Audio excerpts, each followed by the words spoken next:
Alleluia, Alleluia, Alleluia, Alleluia. Papuri sa Diyos Ama, pagkat ipinahayag niya, hari siya ng mga aba. Alleluia, Alleluia, Alleluia, Alleluia. Sumainyo ang Panginoon. At sumaiyo rin. Ang mabuting balita ng Panginoon ayon kay San Mateo. Papuri sa iyo, Panginoon.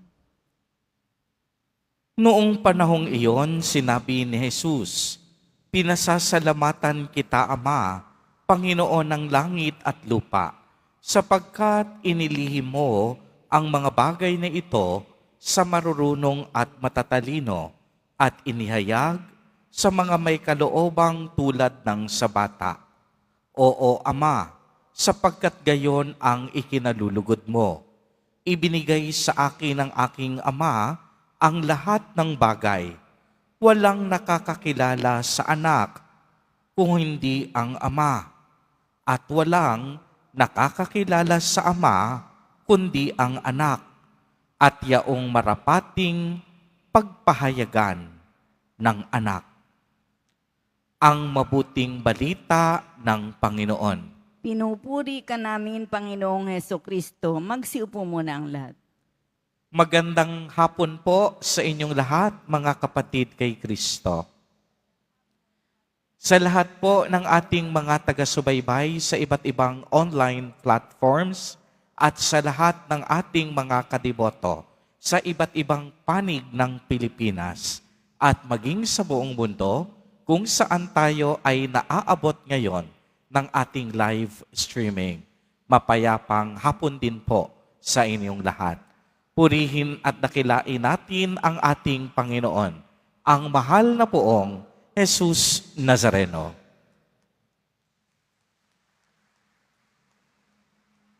Mga kapatid kay Kristo at mga kadiboto, malugod po namin kayong tinatanggap sa Basilica Minor at Pambansang Dambana ni Jesus Nazareno. Ang tema po ng ating ebanghelyo sa araw na ito ay tungkol sa pagpapakumbaba at kababaan ng kalooban. Narinig natin ang mga pinahayag ni Jesus Nazareno.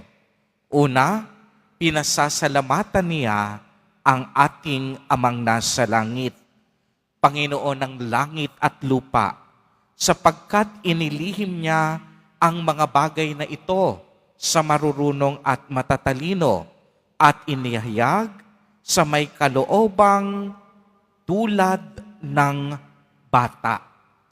At ipinaliwanag ni Jesus Nazareno, "Oo, Ama, sapagkat gayon ang ikinalulugod mo." Tunay na kinalulugod ng Diyos ang isang taong may busilak na puso tulad ng sa bata.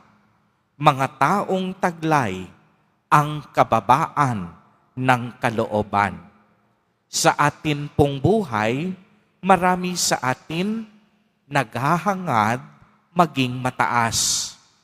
Marami sa atin naghahangad laging maging bida.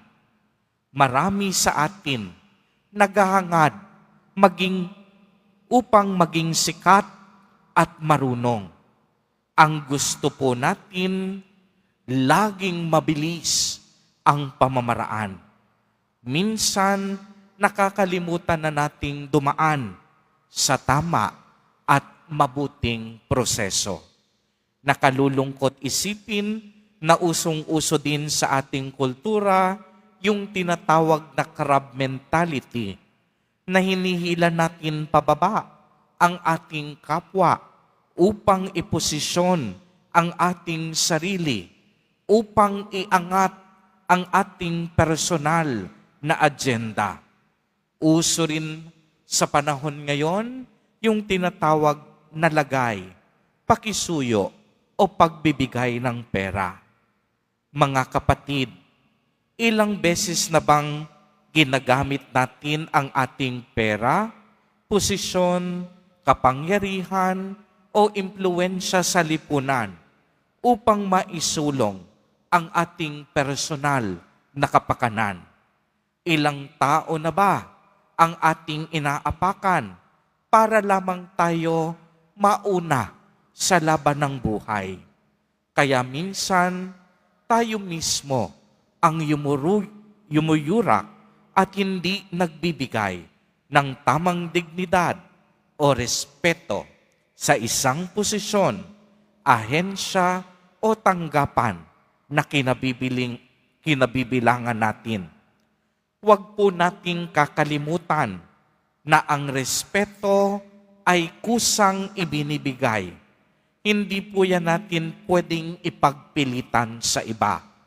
Bunga ito ng ating sinseridad at mabuting pakikipagkapwa-tao. Kung taglay natin sa ating puso ang kabutihang asal, mangunguna dapat sa ating puso ang pagpapakumbaba at pagpaparaya.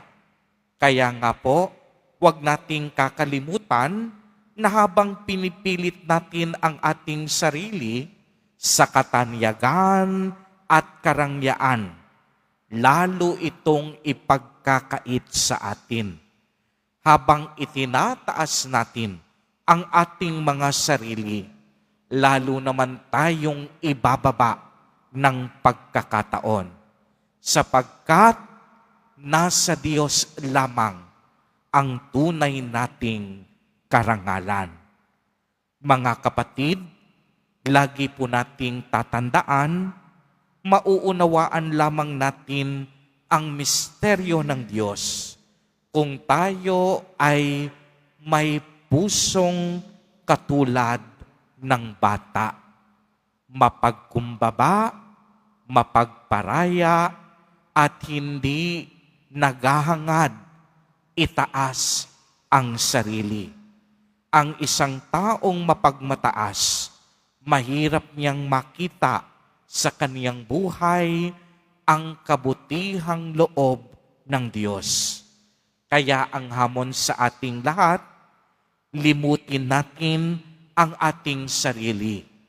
Kagaya ni Jesus Nazareno, matuto tayong magpasalamat sa lahat ng biyaya na ating natatanggap sa araw-araw. At tulad ng isang bata, mamuhay tayo ng simple, ng may kababaang loob, at higit sa lahat, ng may pagtanggap sa ating mga sarili bilang mga alagad at disipulo ni Jesus Nazareno. Amen. Amen. Purihin at dakilain natin ang ating Panginoon, ang mahal na poong Jesus Nazareno.